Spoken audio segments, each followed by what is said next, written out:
pertemuan sekarang adalah pertemuan ke-16. Pembahasan sebelumnya kita sudah selesaikan pembahasan tentang Al-Mahdi, dan Al-Mahdi adalah khalifah yang ketiga. Maka sekarang kita membahas tentang Harun ar-Rasyid, dan Harun ar-Rasyid ini khalifah yang kelima. Baik. Kenapa dari 3 langsung loncat ke 5? Baik. Karena khalifah yang keempat masa pemerintahannya sedikit dan tidak disebutkan, hanya tersirat saja sedikit, karena masa kekuasaannya hanya sekitar setahun lebih, sedikit, nggak sampai 2 tahun, sehingga kemudian dari 3 langsung ke 5. Baik, langsung kita bahas tentang Harun ar-Rasyid. Baik, qala muallif Harun ar-Rasyid. Kemudian tentang Harun ar-Rasyid, maka kekuasaannya dari tahun 170 Hijriah sampai 193 Hijriah.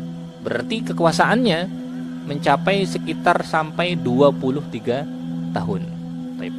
Kita bahas hayatuhu, kehidupannya Harun ar-Rasyid. Qala huwa Abu Ja'far Harun ar-Rasyid bin Muhammad al-Mahdi. Dia adalah Abu Ja'far Harun, nama aslinya adalah Harun, kemudian ar-Rasyid, maka Rasyid ini adalah gelarnya, lakopnya, bukan nama panjang, bukan, tapi ini adalah lakopnya, gelarnya dia yang dia pakai, yaitu ar-Rasyid. Sebagaimana kemudian bapaknya namanya Al-Hadi, Al-Mahdi, mohon maaf. Bapaknya namanya Al-Mahdi, nama asli bapaknya Muhammad. Kemudian saudaranya sebelumnya yang berkuasa sebentar, khalifah keempat, itu Al-Hadi, nama aslinya kalau nggak salah Musa Al-Hadi. Sekarang Harun kemudian terkenal juga disambungkan dengan gelarnya, yaitu Harun ar-Rasyid. Dan bisa dikatakan bahwa Harun ar-Rasyid ini adalah khalifah paling terkenal dari Daulah Abbasiyah. Sampai sekarang kita kalau kemudian disebut namanya Harun, ya pikiran kita namanya kalau nggak Harunnya Nabi alaihi salam, atau kalau nggak gitu Harun ar-Rasyid, salah satu dari khalifah Daulah Abbasiyah. Sampai sekarang kita juga tahu masih banyak orang kemudian dikasih nama dengan Harun ar-Rasyid, sangat banyak sekali. Kemudian maka ayahnya adalah Muhammad al-Mahdi, sebagaimana sudah kita sampaikan. Ulida fir Rai sanah mi'ah thamaniya wa arba'in minal hijrah. Dia ini lahirnya di kota Roy tahun 148 Hijriah. Kota Roy, katanya para ulama, adalah Teheran sekarang, ibu kotanya negara Rafidhah. Atau kalau tidak demikian, di pinggirannya kota Teheran. Ya, kurang lebih sekitar daerah tersebut. Sehingga kita tahu bahwa wilayah Iran dulunya tidak se-ekstrim seperti sekarang. Karena wilayah Iran dulunya itu adalah wilayah Ahlussunnah. Banyak di antara mereka kemudian bermadzhab Syafi'i. Lalu kemudian Syiah masuk, Rafidhah kemudian masuk ke sana. Awalnya tidak begitu hulu, tidak begitu berlebihan, tetapi kemudian seiring waktu, sedikit demi sedikit, mereka kemudian hulu. Lalu kemudian nanti sampai sekitar abad belasan Masehi, saya lupa ya, apakah abad ke-13 atau abad ke-14, saya lupa. Nanti muncul negara namanya Daulah Safawiyah. Dalam bahasa Inggris sering disebut dengan nama Safawid ya. Yang kemudian bercorak Rafidhah, hulu, dan kemudian bertahan selama berapa abad? Saya lupa jatuhnya runtuhnya tahun berapa. Maka Safawiyah ini yang kemudian menjadi inspirasi bagi negara Rafidhah yang berdiri tahun 1979. Sehingga corak Rafidhah yang ada di Iran, maka itu kemudian inspirasinya adalah dari negara Safawid tadi, Safawiyah. Baik. Kurang lebih seperti itu kilas balik sejarahnya. Kita lanjutkan. Jadi lahirnya Harun ar-Rasyid itu di kota Roy. Khina kana abuhu walian ala Khurasan.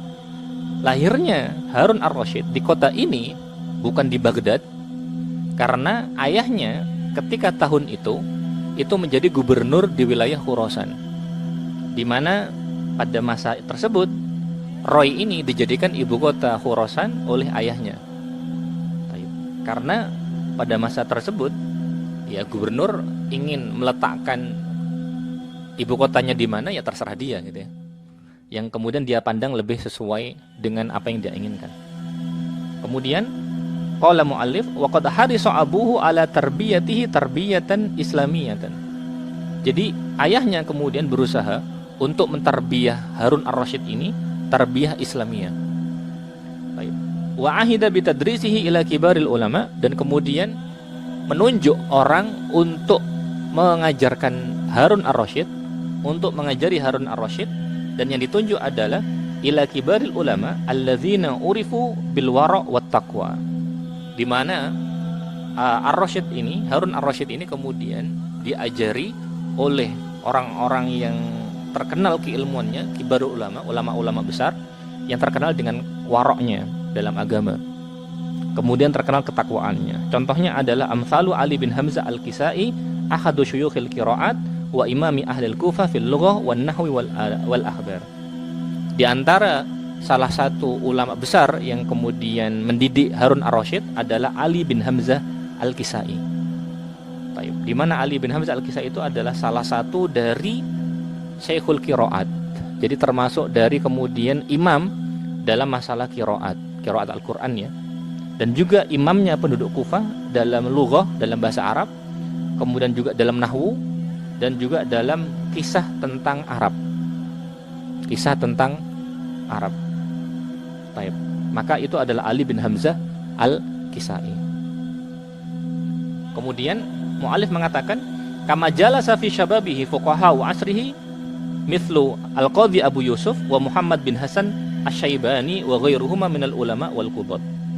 Sebagaimana juga Harun ar-Rasyid ini kemudian sering bermajlis ketika dia masih muda, sering bermajlis kepada para fuqaha pada masanya seperti Qadhi Abu Yusuf. Abu Yusuf nanti itu menjadi qadhi kalau nggak salah sejak masa Al-Mahdi kalau tidak salah, kemudian Al-Hadi juga ar-Rasyid. Entah apakah kemudian dia sampai hidup zamannya Al-Ma'mun, saya lupa. Baik. Abu Yusuf ini adalah muridnya Imam Abu Hanifah. Baik. Muridnya Imam Abu Hanifah, dan dia kemudian menjadi qadhi, menjadi hakim ya, menjadi hakim negara pada masa itu. Maka para ulama kemudian menyebutkan bahwa salah satu sebab kenapa madhab Hanifah, madhab Abu Hanifah, madhab Hanafi itu tersebar pada masa tersebut, salah satunya dengan pengaruhnya qadhi, karena dia menjadi qadhi, sehingga kemudian madhab Abu Hanifah itu lebih mudah tersebar, apalagi dia muridnya langsung. Begitu juga kemudian Abu Yusuf ini biasanya kebijakannya dia menunjuk qadhi itu dari orang-orang yang bermadhab Hanafi. Baik. Begitu juga kemudian yang diambil ilmunya oleh Harun ar-Rasyid adalah Muhammad bin Hasan asy-Syaibani ya. Muhammad bin Hasan ini adalah salah satu dari muridnya Abu Hanifah, dan dia adalah salah satu dari gurunya Imam Syafi'i. Karena itu kemudian para ulama menyebut bahwa Imam Syafi'i rahimahullah menggabungkan fikih hadis ketika dia belajar langsung dari Imam Malik, menggabungkan fikih ahlur ra'i ketika kemudian mendapatkan ilmu dari ilmunya Abu Hanifah dengan perantaraan muridnya yaitu Muhammad bin Hasan asy-Syaibani. Tentang mazhab Abu Hanifah, bahwa Abu Yusuf salah satu muridnya Abu Hanifah. Abu Yusuf kemudian menjadi qadhi sebagaimana sudah kita sampaikan. Sedangkan Muhammad bin Hasan ini lebih terkenal dengan tulisan-tulisannya. Karena itu para ulama menyebutkan bahwa jika Abu Yusuf terkenal menyebarkan mazhab Hanafi dengan kekuasaan, maka Muhammad bin Hasan itu lebih terkenal menyebarkan mazhab Hanafi dengan kitab-kitabnya beliau rahimahumullah. Kemudian waqad aksabahu dzalika minas sifati ma ahhalahu liyakuna min anbul al-khulafa'i wa akhsyamil muluk. Jadi ketika Rasyid bermajlis dengan para ulama, hal itu kemudian menjadikan dia memiliki sifat-sifat yang menjadikan dia itu mampu menjadi khulafa yang paling cerdas dan kemudian raja yang paling istimewa. Dengan dia bermajelis dengan para ulama, maka mendapatkan banyak ilmu, mendapatkan banyak keutamaan. Baik. Kemudian Harun ar-Rasyid itu kana dza fasahatin wa balaghatin wa lahu nadhrun jayyid fil fiqhi wal adab. Jadi Harun ar-Rasyid itu seseorang yang memiliki kefasihan dalam berbicara, Kemudian wa balaghatin, memiliki sisi balaghah dalam berbicara. Dia tahu bagaimana menyampaikan makna dengan baik dan benar dengan tepat. Rasyid itu punya kelebihan hal tersebut. Bagaimana juga kemudian dia lahu nadhrun jayyid fil fiqhi wal adab. Dia itu punya pandangan yang baik dalam masalah fikih. Jadi dia paham masalah fikih.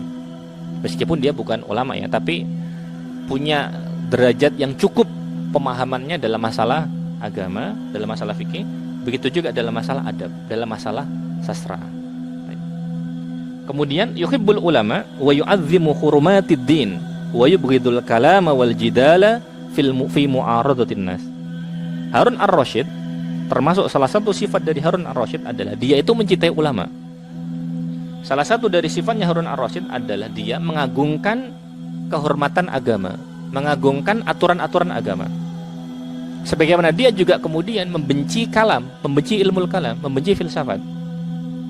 Begitu juga dia membenci jidal, membenci perdebatan fi mu'aradatin nas, dalam kemudian menyelisihi nas, menyelisihi dalil Al-Quran, menyelisihi dalil As-Sunnah. Dia nggak suka dengan hal seperti itu. Dan otomatis hal ini nanti berbeda pendapat, berbeda sikapnya dengan apa yang dilakukan oleh anaknya, yaitu Al-Ma'mun. Beda nanti. Ketika Al-Ma'mun nanti terpengaruh dengan ilmu kalam, terpengaruh dengan filsafat, sebagaimana nanti kemudian insya Allah akan kita bicarakan.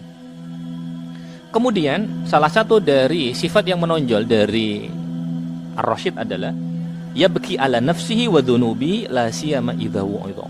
Dia itu kemudian sering menangis sendiri.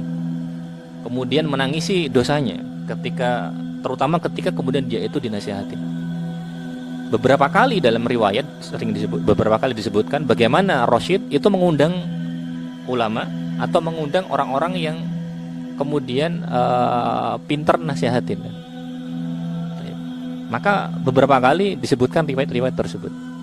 Sehingga ketika dinasihati kemudian nanti Rasyid tersentuh. Beberapa kali kemudian sampai Rasyid itu menangis sesenggukan, sampai orangnya pergi itu kemudian masih belum berhenti menangis.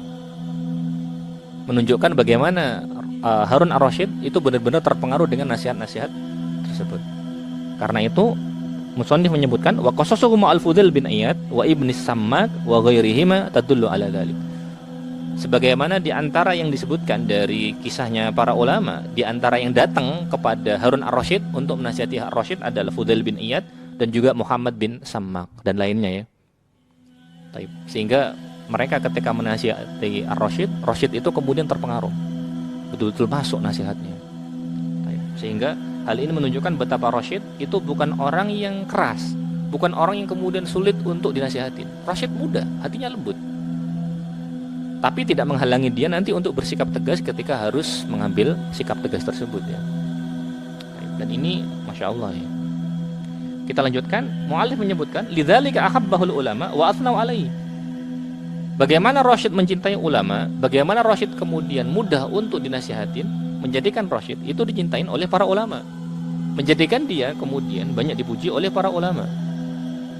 Yaqulul Fudail rahimahullah, Fudail bin Iyad kemudian mengatakan, an-nasu yakrahuna hadza, yakni Rasyid. Sebagian manusia kemudian membenci ini, membenci ar-Rasyid. Kemudian Fudail mengatakan, wa ma fil ardi a'azza alayya minhu.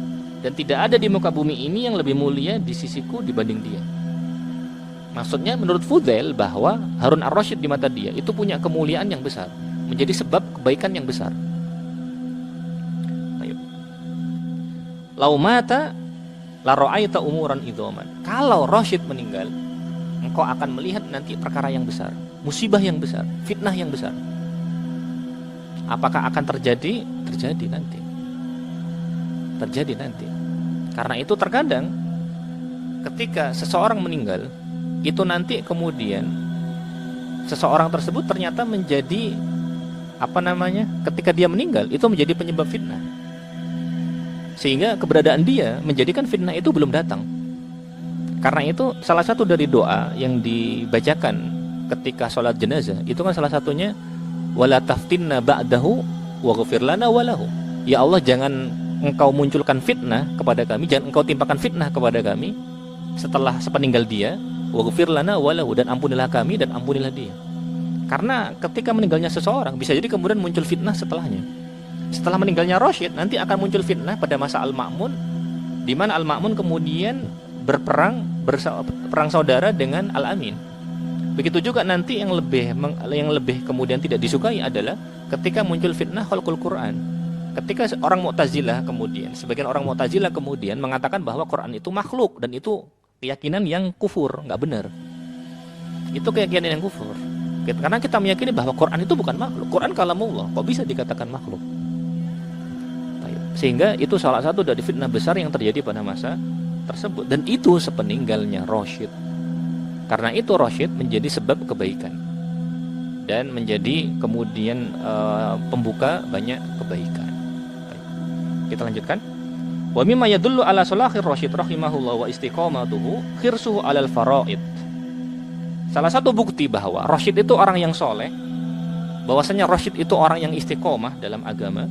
Bagaimana Rasyid itu adalah berupaya untuk kemudian menjaga betul-betul amalan-amalan yang wajib, sholat wajib, puasa wajib, dan lain sebagainya. Rasyid menjaga. Sebagaimana juga kemudian wa iktsaruhu minan nawafil wa mudawamatuhu ala dzalik. Sebagaimana juga Rasyid itu orang yang memperbanyak ibadah-ibadah yang sunnah.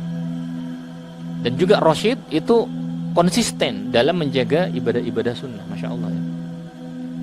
Bahkan disebutkan kana yusalli fi kulli yaumin mi'ata raka'atin. Di mana dia, Harun ar-Rasyid ini, setiap hari sholat sunnah 100 rakaat. Masya Allah. Dan dia khalifah. Bukan kemudian orang-orang biasa sekali seperti kita.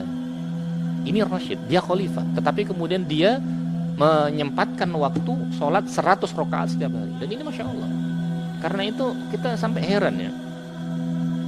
Ada orang yang kemudian berani nuduh macam-macam dengan Harun ar-Rasyid. Bukan berarti kemudian Harun ar-Rasyid itu orang yang maksum sebagaimana Nabi, bukan. Tetapi banyak tuduhan itu berlebihan gitu. Tidak benar gitu loh. Bukan berarti kemudian Rasyid tidak pernah salah, bukan itu gitu loh. Cuma hal seperti ini menunjukkan bahwasanya Rasyid itu orang baik. Bukan berarti dia lepas dari kesalahan sama sekali, bukan itu. Cuma kemudian yang terjadi adalah sebagian orang itu menggambarkan Rasyid seakan-akan dia itu orang jahat sekali. Padahal tidak seperti itu. Rasyid orang baik. Dia menjaga agamanya, istiqomah dalam agamanya, menjaga sholat wajib, menjaga kemudian berusaha memperbanyak sholat sunnah. Maka tidak seburuk yang digambarkan gitu loh. Sehingga Rasyid itu salah satu dari tokoh umat yang terzalimi. Dan itu yang kemudian terjadi. Dan itu sangat kita sayangkan. Kemudian salah satu dari kebaikannya Rasyid adalah wa yatasaddaq bi alfi dirhamin min salbi mali. Jadi dia kemudian setiap hari dia itu kemudian bersedekah 100 dirham dari uangnya sendiri, dari kantongnya sendiri. Masya Allah ya. Jadi rajin sholat, menjaga sholatnya, lalu kemudian rajin sedekah. Masya Allah ya. Karena itu gambaran yang ada tentang Rasyid itu terlalu buruk dan itu mengerikan dan itu menzalimi Rasyid. Sehingga ada niatan buruk dari sebagian orang untuk menjelekkan Rasyid, dan tujuannya juga lebih luas daripada itu adalah untuk menjelekkan Islam, untuk menyemarkan nama baik Islam dan mencemarkan nama baik tokoh-tokoh Islam. Agar disangka kalau khalifahnya seperti itu, gimana rakyatnya? Lebih parah gitu. Maka gambaran-gambaran tentang Rasyid itu banyak yang tidak benar di masyarakat. Sehingga itu yang harus kita luruskan. Karena inilah hakikat sebenarnya Rasyid. Kemudian wa kana yuksiru minal hajj. Dan Rasyid itu memperbanyak haji. Berhaji berkali-kali. Hajja fi muddati khilafatihi allati damat 23 aman 9 marratin. Ketika dia berkuasa selama 23 tahun, berapa kali dia haji? 9 kali. Hal ini menunjukkan betapa dia berusaha betul-betul untuk menjaga aturan agama. Sehingga Rasyid itu dianggap sebagai orang pendosa, suka seperti ini, suka seperti itu. Karena banyak gambaran yang rusak disampaikan tentang Rasyid. Dan itu banyak yang tidak benar. Padahal yang benar, Rasyid itu rajin ibadah, menjaga sholat, memperbanyak sholat sunnah, kemudian haji sampai 9 kali, kemudian rajin sedekah. Kok bisa kemudian Rasyid dituduh macam-macam sebagaimana yang kemudian disebutkan dalam cerita 1001 malam dan lain sebagainya? Maka itu buku-buku yang tidak jelas. Kemudian cerita tentang Abu Nawas, banyak dustanya, banyak nggak benernya. Perlu dipastikan buku-buku seperti itu harus diwaspadai. Karena ya mereka harus bertanggung jawab tentang buku itu. Kalau salah, mereka harus bertanggung jawab. Dan inilah hakikat sebenarnya di Rasyid yang kita bacakan. Jadi kalau kemudian mereka tuduhkan tidak benar kepada Ar-Rasyid, mereka harus bertanggung jawab. Dan banyak tuduhan-tuduhan kepada Rasyid itu tuduhan yang mengerikan. Taib. Kemudian wa kana syaghufan bil jihad. Maka dia orang yang syaghuf. Syaghuf itu apa ya? Sangat berminat, sangat mencintai jihad, sangat mencintai jihad. Walidza qila anhu, karena itu dikatakan tentang Rasyid bi annahu kana yakhujju aman wa yaghzu aman. Saking senangnya dia jihad, saking kemudian seringnya dia haji, sampai dikatakan Rasyid itu haji sekarang, tahun depannya itu jihad. Berarti tahun depannya lagi dia haji, jihad. Berarti selama dia berkuasa antara tahun ini jihad, depannya haji. Begitu seterusnya. Pokoknya selang-seling antara jihad dengan haji. Qala Abul Ma'ali Al-Kullabi fi dzalik, karena itu Abul Ma'ali Al-Kullabi mengatakan tentang dia, faman yatlub liqa'aka aw yuridhu fa fil haramaini aw aqsaf thughuri. Karena itu siapa yang ingin bertemu dengan Rasyid atau menginginkan bertemu dengan dia, fa fil haramain, maka kemungkinannya dia ada di Haramain, ada di Mekah dan Madinah karena dia melaksanakan haji. Aw aqsaf thughuri. Kalau dia sedang tidak ada di Mekah atau di Madinah, maka dia fi aqsaf thughuri, di perbatasan musuh, di wilayah perbatasan musuh. Ngapain? Berjihad melawan musuh. Maksudnya berarti kehidupan dia itu ya tahun ini kalau nggak jihad berarti ya kemudian dia haji. Masya Allah ya. Kemudian hadza huwa Harun ar-Rasyid kama tahaddatsa anhul munsifun. Karena itu inilah gambaran sebenarnya tentang Rasyid. Gambaran yang hakikat aslinya tentang Rasyid. Karena itu Rasyid itu terzalimi. Banyak orang kemudian bersikap yang buruk kepada dia, dan ini ya, tidak benar. La kama sawwarahul haqiduna minal a'da. Sehingga hakikat sebenarnya tentang Rasyid inilah, bukan seperti yang banyak digambarkan oleh musuh-musuh Islam. Bukan. Haitsu ramuhu bil mujun. Haitsu ramahu bil mujun. Di mana kemudian banyak musuh-musuh Islam kemudian menuduh Rasyid sebagai orang-orang yang mujun, melakukan kegilaan, melakukan hal-hal yang kemudian melampaui batas, melakukan hal-hal yang kemudian bertentangan dengan agama, wal fisq, dan kemudian berlaku dosa, pendosa, banyak melakukan dosa, wa ghairu dzalik, dan hal-hal yang semacam itu, menuduh bermacam-macam yang intinya kemudian menyelisihi perintah-perintah agama. Kenapa mereka kemudian seperti itu? Katanya muallif, musuh-musuh Islam kemudian menuduh Rasyid macam-macam, tujuannya apa? Tasyaffian. Tasyaffian itu apa ya? Tasyaffian itu senang dengan penderitaannya musuh. Senang dengan penderitaannya musuh. Baik. Jadi kalau kemudian musuh itu menderita, dia senang. Itu tasyaffian. Pokoknya kurang lebih ya, bahasanya itu kurang lebih kalau musuh jatuh misalkan, oh kapok misalkan ya. Itu contohnya. Itu tasyaffian. Jadi dia bahagia ya. Kalau musuhnya itu kemudian sakit, musuhnya menderita, musuhnya kemudian kesulitan, itu maknanya tasyaffian. Jadi bahagia dengan penderitaannya musuh, itu tasyaffian. Kenapa kemudian juga musuh-musuh Islam menuduh yang buruk tentang Rasyid? Karena khiddah, karena mereka dengki. Min haula'il ada, kedengkian musuh-musuh Islam tersebut ala tadhil Islam wa alamihi. Kedengkian mereka terhadap sejarah Islam dan juga terhadap tokoh-tokoh dalam sejarah Islam. Kenapa Rasyid banyak dituduh? Kenapa Rasyid kemudian banyak dimusuhi? Kenapa Rasyid banyak dizalimi? Karena dia orang besar. Karena dia khalifah. Sama misalkan kemudian, kenapa Rasyid, kenapa Utsman misalkan, sahabat yang mulia, banyak dituduh macam-macam? Kita bilang, ya karena dia khalifah. Karena dia kemudian berada di puncak kekuasaan. Semakin tinggi jabatannya, ya peluang untuk dimusuhin semakin besar. Peluang untuk dimusuhin semakin besar. Baik. Jadi Utsman banyak terzalimi dalam sejarah. Ali juga seperti itu, banyak terzalimi dalam sejarah. Rasyid juga banyak terzalimi dalam sejarah. Banyak terzalimi dalam sejarah. Banyak tentang Rasyid itu tidak terbukti. Karena itu kita berusaha untuk menyampaikan hakikat asli tentang Rasyid dan jangan mudah percaya dengan tuduhan-tuduhan buruk tentang Rasyid. Baik. Itu tentang kehidupannya Rasyid. Kita lanjutkan. Tawallihil khilafah. Bagaimana kemudian dia menjabat sebagai khalifah? Qala muallif, amilal mahdi ala i'dadi ibnihi Harun wa tahyi'atihi litahammulil mas'uliyat.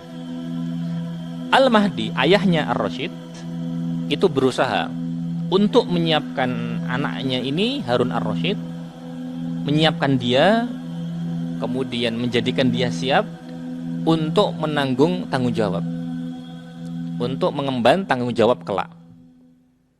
Sehingga dari kecil sudah disiapkan, sudah dididik untuk kemudian memegang tanggung jawab. Sehingga memang pendidikannya perlu seperti itu. Dan setiap orang tua harus seperti itu, berusaha agar anaknya itu siap memegang tanggung jawab. Karena pasti mereka akan memegang tanggung jawab, paling tidak tanggung jawab di rumahnya ya, jelas ya. Dan nanti kemudian tanggung jawab umat di tangan mereka. Karena itu fa asyrakahu ma'ahu fi tasyiri syu'unid daulatil idariyah wa qiyadatil jaish fi matla'i syababihi.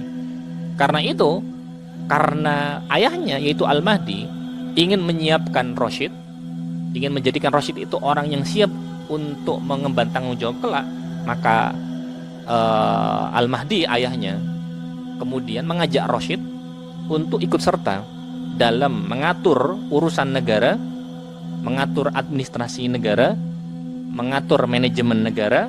Begitu juga kemudian diajak ikut serta untuk memimpin pasukan. Ikut serta dalam memimpin pasukan sejak dia masih muda.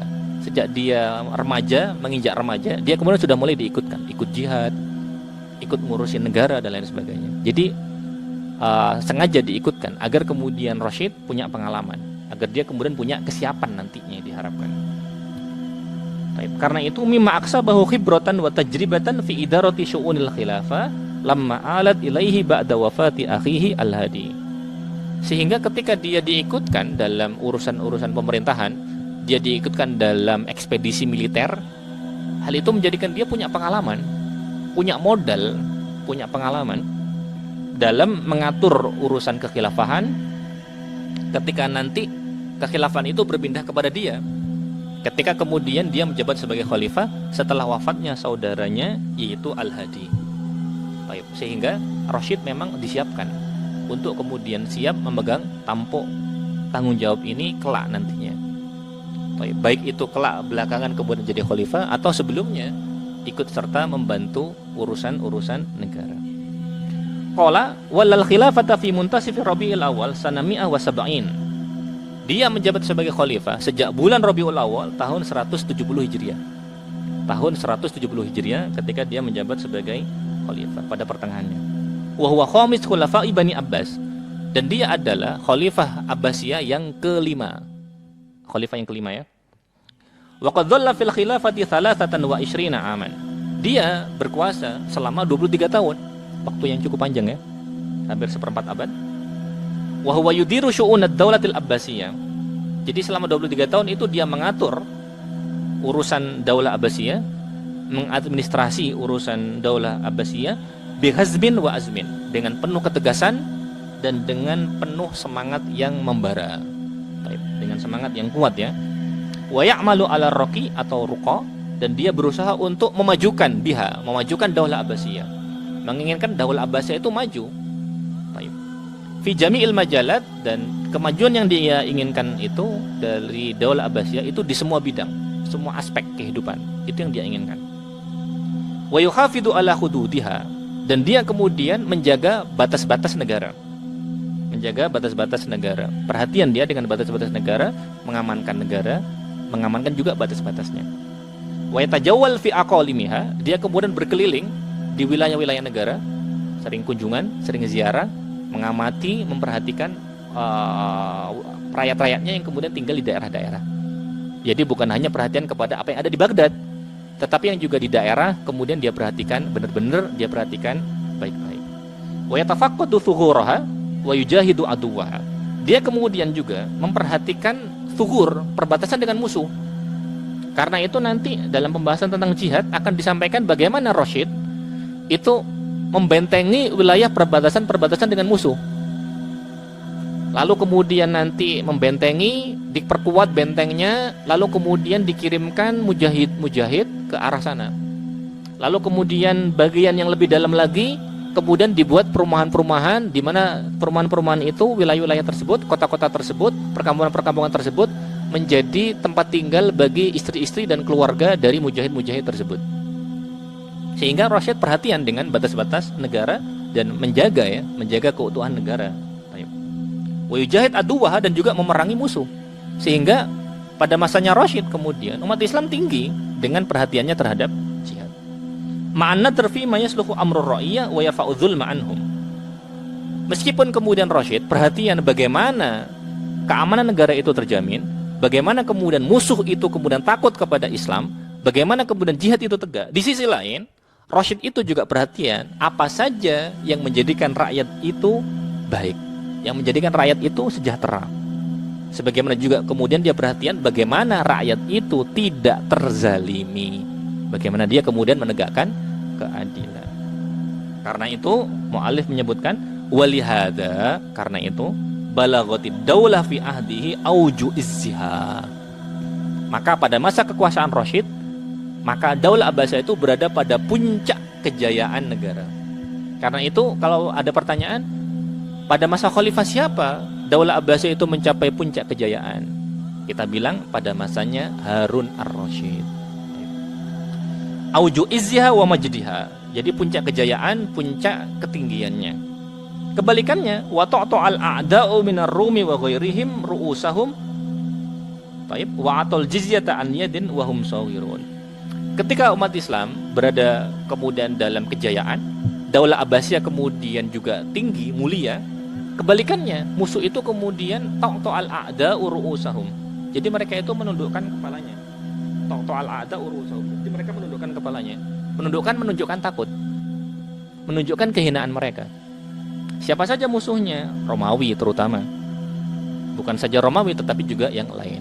Sehingga ketika umat Islam perhatian dengan jihad, kemudian khalifah kemudian berlaku adil, kemudian kebaikan banyak tersebar pada masa itu, maka kemudian musuh Islam, salah satunya Romawi dan lain sebagainya, maka mereka takut. Mereka kemudian takut dengan Rashid, takut dengan kekuatan Islam pada masa tersebut. Karena itu kemudian tidak sedikit di antara musuh Islam atau jizyah, mereka membayar jizyah. Sebagaimana sudah kita sampaikan, jizyah itu adalah pungutan yang dibayarkan oleh orang kafir yang tunduk di bawah kekuasaan Islam tapi mereka belum mau masuk Islam. Orang kafir tunduk di bawah kekuasaan Islam tapi mereka belum mau masuk Islam. Jadi mereka harus bayar jizyah. Atol jizyah ta'an yadin, dari setiap tangan, wahum saghirun, dan mereka dihinakan, mereka dikecilkan, mereka dihinakan karena mereka tunduk kepada kekuasaan Islam. Ketika mereka tunduk kepada kekuasaan Islam, berarti mereka terhinakan. Hal itu berarti umat Islam tinggi. Umat Islam kemudian berada di puncak, ya. Berada kemudian lebih tinggi posisinya dibanding mereka. Kurang lebihnya seperti itu yang bisa kita sampaikan tentang Harun ar-Rasyid. Bagian yang pertama. Pada kesempatan yang akan datang, insya Allah akan kita lanjutkan pembahasan tentang Harun ar-Rasyid pada bagian yang kedua. Kurang dan lebihnya mohon maaf. Subhanaka Allahumma wa bihamdika asyhadu an la ilaha illa anta astaghfiruka wa atubu ilaik. Wassalamualaikum warahmatullahi wabarakatuh.